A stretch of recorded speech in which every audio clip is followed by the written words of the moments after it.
अस्सलामुअलैकुम वरहमतुल्लाहि वबरकातुहू। मुअज़्ज़ज़ नाज़रीन सामाईन, ਅੱਜ ਅਸੀਂ ਗੱਲ ਕਰਾਂਗੇ ਇਹ ਮੋਬਾਈਲ ਫੋਨ ਦੇ ਹਵਾਲੇ ਦੇ ਨਾਲ।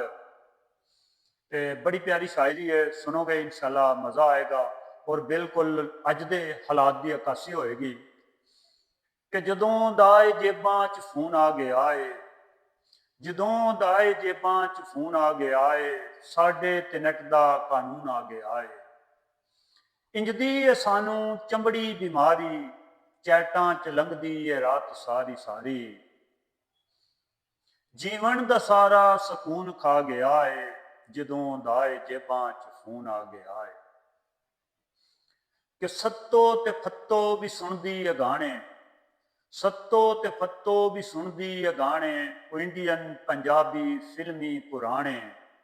ਜਵਾਨੀ ਦਾ ਮੁੜ ਕੇ ਜਨੂਨ ਆ ਗਿਆ ਏ, ਜਦੋਂ ਦਾ ਏ ਜੇਬਾਂ 'ਚ ਫੋਨ ਆ ਗਿਆ ਏ।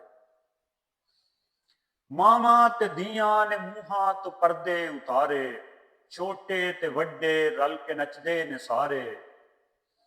ਈਦਾਂ ਦਾ ਚੜ ਕੇ ਮੂੰਹ ਆ ਗਿਆ ਏ, ਜਦੋਂ ਦਾ ਏ ਜੇਬਾਂ 'ਚ ਫੋਨ ਆ ਗਿਆ ਏ। ਲਾਇਕਾਂ ਨਾਲਾਇਕਾਂ ਦੀ ਮੱਤ ਗਈ ਏ ਮਾਰੀ, ਅੱਜ ਫੋਨਾਂ ਤੇ ਰਿਸ਼ਤੇ ਤੇ ਫੋਨਾਂ ਤੇ ਯਾਰੀ। ਨਜਮੀ ਬੁਰਾਈ ਦਾ ਬਣ ਕੇ ਸਤੂਨ ਆ ਗਿਆ ਏ, ਜਦੋਂ ਦਾ ਏ ਜੇਬਾਂ 'ਚ ਫੋਨ ਆ ਗਿਆ ਏ। ਸਾਡੇ ਤੇ ਨੈਟ ਦਾ ਕਾਨੂੰਨ ਆ ਗਿਆ।